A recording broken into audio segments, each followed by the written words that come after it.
Carpe diem, my name is Ultranatic, and here's another Toll Drama vlog going again over Toll Drama Island 2024. In today's episode, Haulin and Ballin.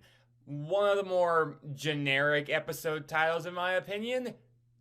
I don't care, because I'm just gonna put it up front here. This episode freaking rocked.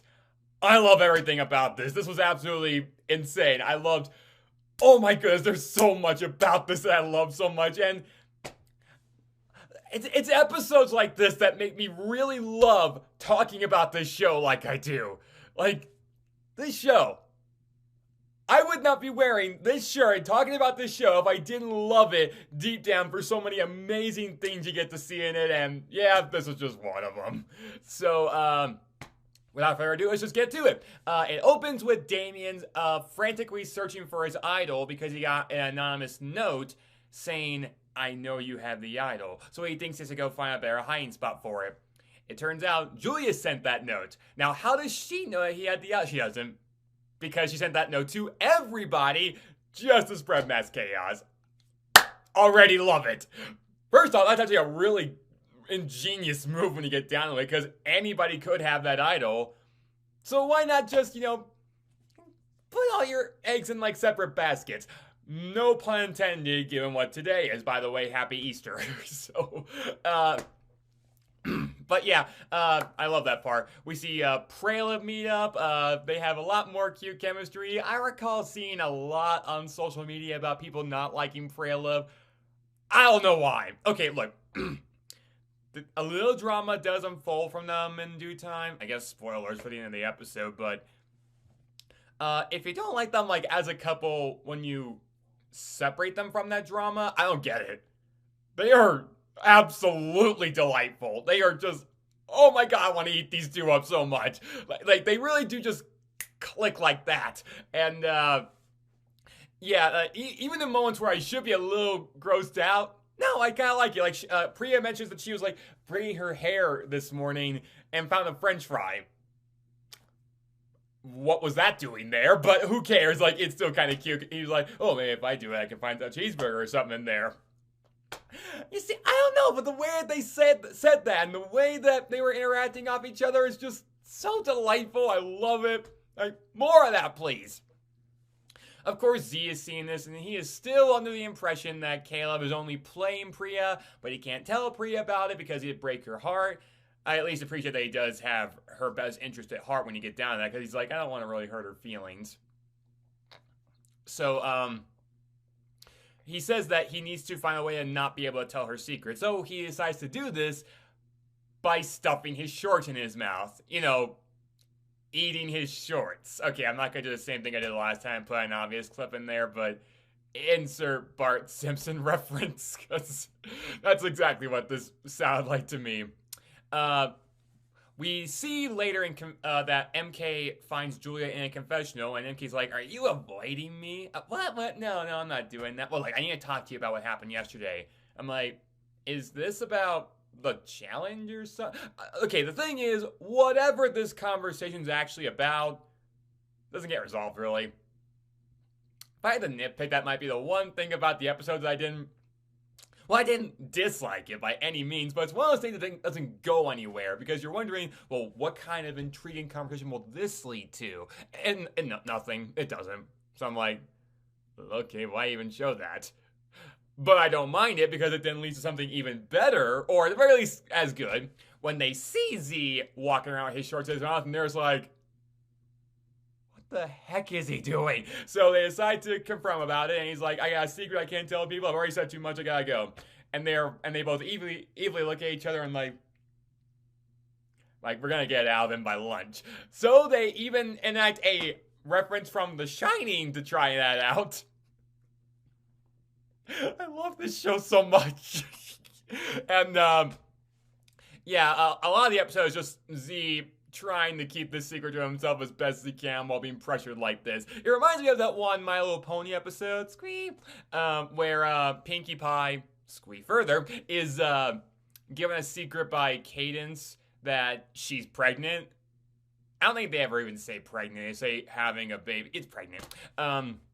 But they're trying to keep it a secret for Twilight so she can find out for herself. And the whole comedy in the episode is just Pinkie Pie trying to keep that secret. And, I kind of like that kind of comedy. Like, more stuff like that, please. So we then see Priya tell Z that Caleb actually told her that he outright liked her.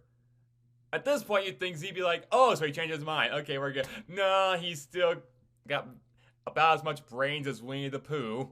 No disrespect, I love Winnie the Pooh. But he's literally described as a bear of very little brain. I'm just going by what the descriptors say. But yeah, he's got very little brain, so he doesn't think, oh, this makes things even more complicated. See, you could just stay out of it at this point. I know Bria keeps coming to you. You could just say, hey, not my business, y'all do you. But then again, it is total drama island. It kind of misses the point if you do stuff like that. So, at the same time, I do love where this all leads to. But yeah, because Caleb told Priya that he likes her off screen, I'm a little confused. Again, I guess that's another nitpicky thing that it's not as exclusive to this episode as to a couple episodes. Why did we get told a lot of really cool dramatic things off screen? Why wouldn't you show that? Like, not for the sake of animation, it's still a reality show in universe. How do the cameras not get that? How does that just not make the edit? That feels bizarre to me, but again, it's not like an actual flaw. It's just one of those things where it's a little confusing, but I'll roll with it. The next challenge apparently is human pinball. Already love it. Also, I think it goes without saying, but there is a lot, and I mean a lot, of casualty counts that be happening in this episode because of this challenge. They're given giant coins, which all, just fall on them. Instant, +8 there. Yeah, they have to go up a mountain and then put their coin through a slot, and then they'll be brought down via, a little coaster to the pinball arena where they gotta get as many points as they possibly can. We see the Hockey Bros in the lead, and they inadvertently cause an avalanche by just being the dumb Hockey Bros. You gotta love them, though.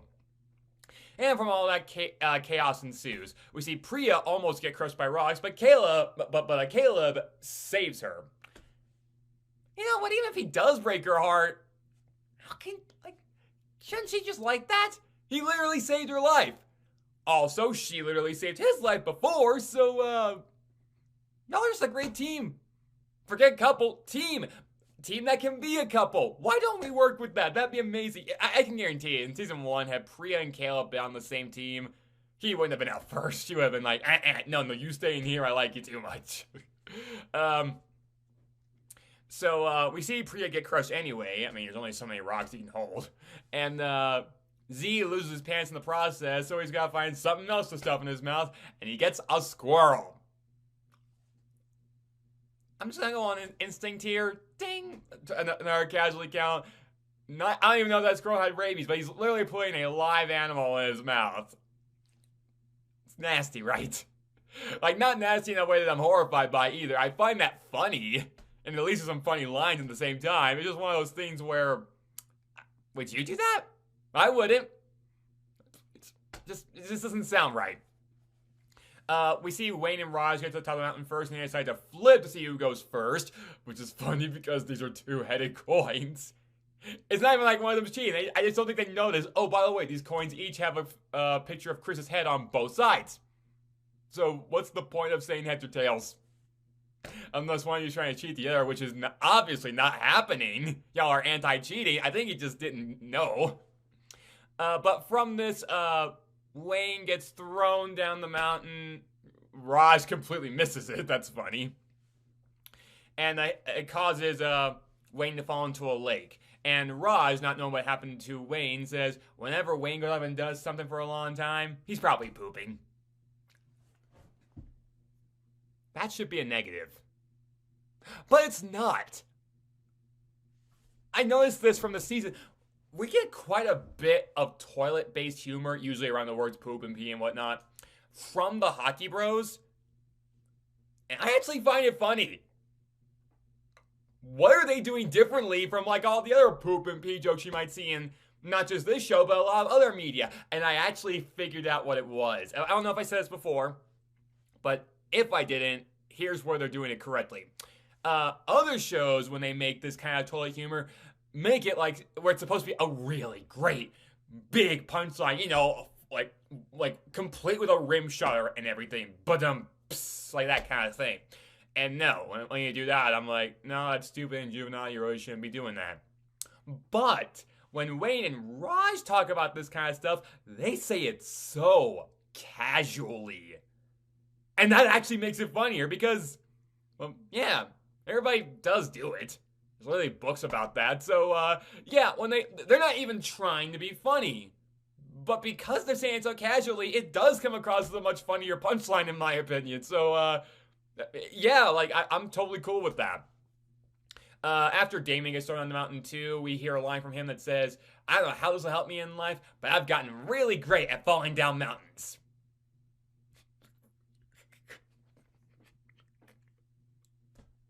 God bless this show so much. Bless it, bless it. Bless that it exists in my life, in our lives. Just like, that exists at all. Oh, good, thank goodness. We see Prelude make it to the challenge first. And they get a pretty good head start, but then Raj comes in and gets a little bit of a lead right after that. We see a couple of the little bouncers that you'll... I don't know what they're called, but like the things you see in pinball games where the ball bounces off them, that's why I'm calling them bouncers. It's been forever since I played pinball. I don't actually remember what those things are called. But, and I don't mean these things, although I forget what those are called too. You know what I mean? Among the bumpers, you see a few of them that have a picture of power couple Dunkney. You know, the people who, like, had all the power but just, like, couldn't work things out. And I'm thinking to myself is there going to be some foreshadowing regarding this somehow? I feel like that was intentional to some degree. I'm not sure what degree, but just somehow. But I do admire the callback. But not as much as I admire the next callback we see, which is that Damien comes across another one of those obstacles. But it's a scary girl, voice included. I think it might have been old audio at the same time, but I'm not going to complain. Give me any excuse to see her. And she even has the jackhammer with her.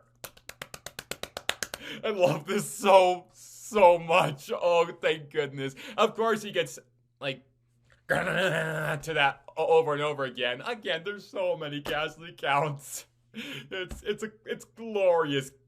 It's glorious mayhem. We see Wayne get drifted out to the ocean, and he's saying, I'm gonna surf my way back. Well, you need waves to do that. It's pretty common, that ocean. Well, how is it common, that ocean, anyways? But, or like, whatever. But a boat comes and picks him up as he's floating away from Camp Wawanakwa. I just realized, is it Camp Wawanakwa or a different camp? I forget, to be honest, but he gets picked up by a fishing boat instead and brought back.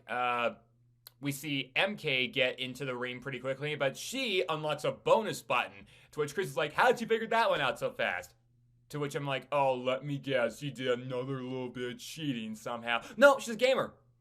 She does this stuff because she has experience playing a lot of video games. You know what? I accept. That sounds exactly right. It sounds exactly like something that MK would do.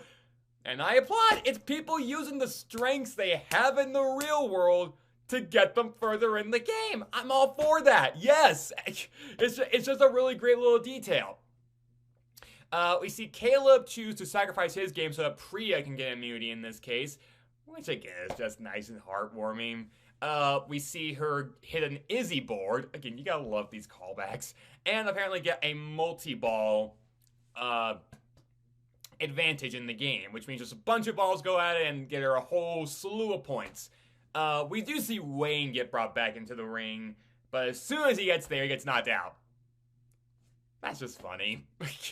It's like, there was no point to him in the episode, but because it's an extra little funny joke there. It's kind of like the joke of how Ezekiel is always the first person voted out in his season. It's one of those things where it's like, it's a little sad, but because it's a little sad, it's also a little funny. I don't know how that works.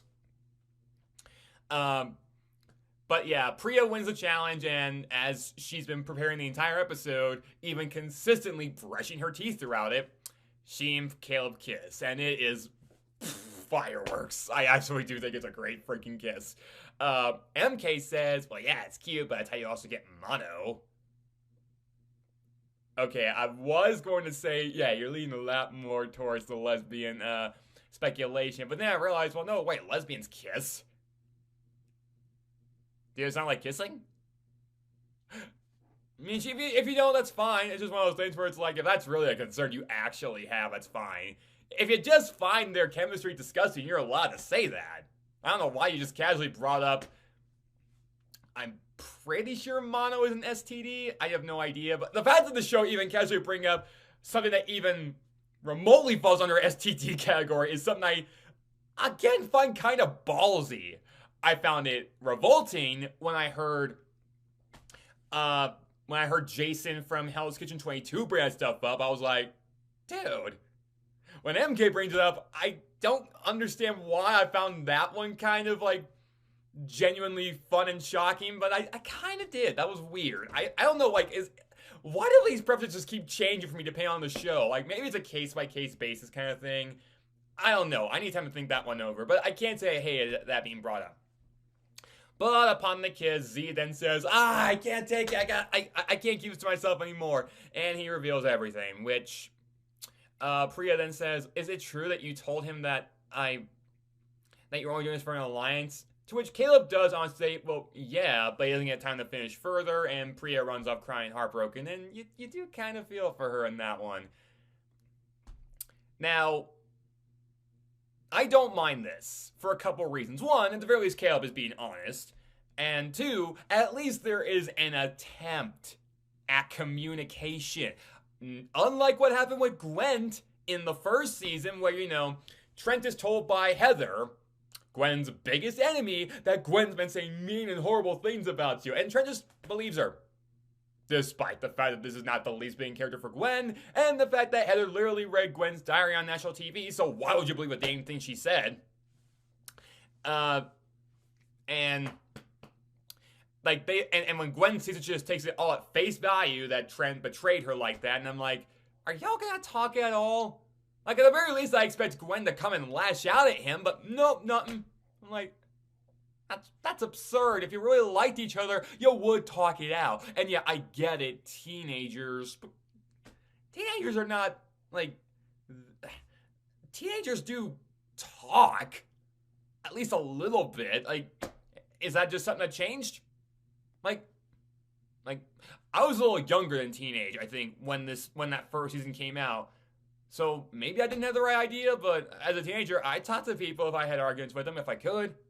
Or at least I tried to. A few times I might not have, because they really pissed me off, but I don't know. For the sake of like how the story unfolded, it felt very contrived. This doesn't feel contrived. It actually feels like it might genuinely happen. The one contrived part about it might be that Z didn't put together, oh, so Caleb has changed and now he actually does like Priya. But I can understand I'm not picking up on that because, one, Caleb is very suave, could have been part of the plan, and two, Z is just stupid.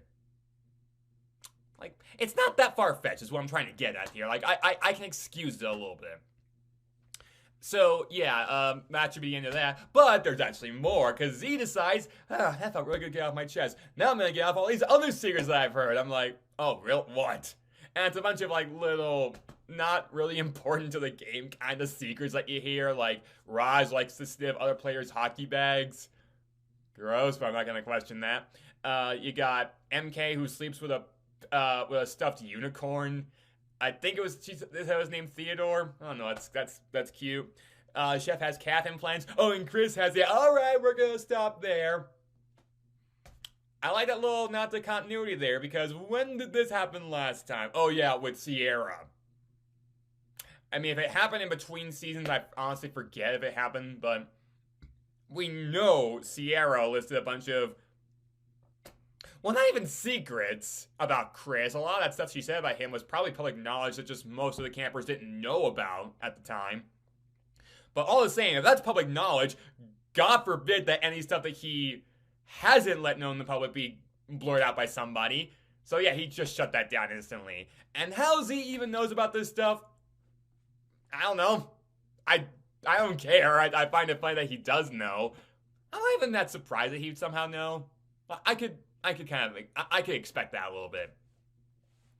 So, yeah, now Z and Caleb, for their own reasons, have now been ostracized by the other campers, and they're, of course, the bottom two players. They joke that Wang being the bomb as well because he smells like fit. No one's falling for that one. So, yeah, you would think that because Caleb is the better competitor, I mean, look at the dude, he's a Hulk, that he'd be voted out over Z, especially since, you know, there is a chance of a bond between him and Priya forming again, but no, they get out Z, which,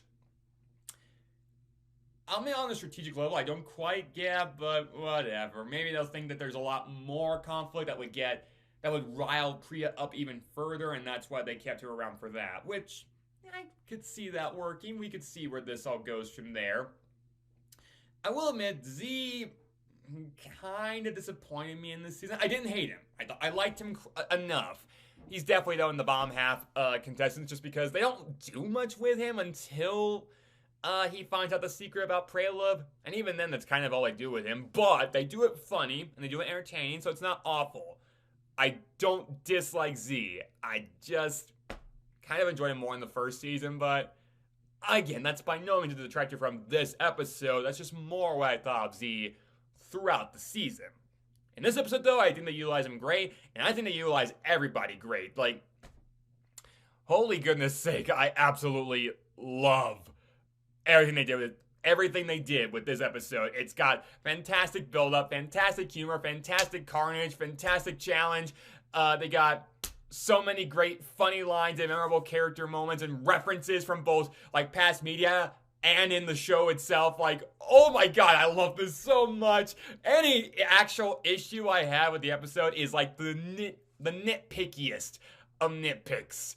So, yeah, high recommend. I absolutely love Haulin and Ballin, and I cannot wait to see what we do the next episode. Take care.